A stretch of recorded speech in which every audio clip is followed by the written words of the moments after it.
Plants love water, but most do not like to be in soggy root environments.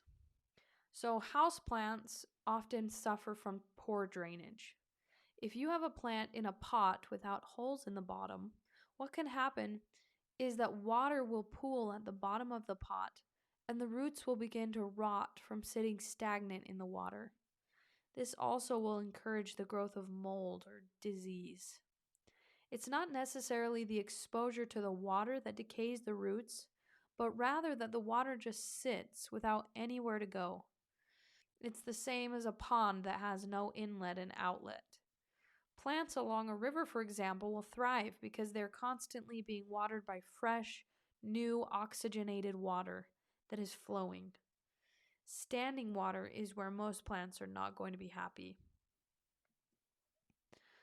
So, the same thing that happens in an overwatered houseplant in a pot with no holes can happen outside in a place where there is poor drainage.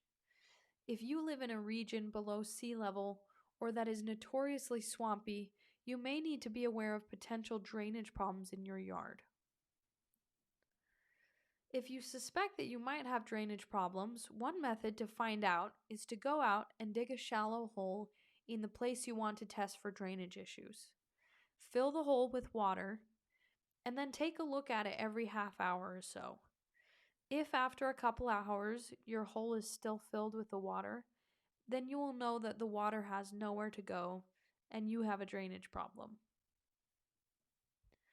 You might find a solution by installing a pipe that can lead it somewhere else, or if that's not an option, you'd probably do well to grow your garden in raised beds that have plastic underneath, or do container gardening in barrels, buckets, or pots. Some, even homesteaders or people that grow food on a pretty large scale, prefer container gardening because it's so easy to control the soil quality and water.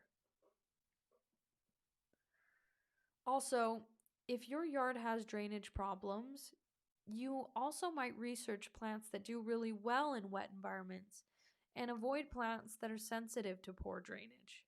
There are so many amazing and beautiful plants out there. So always play to your strengths and enjoy what the earth has to give in your unique region of the world.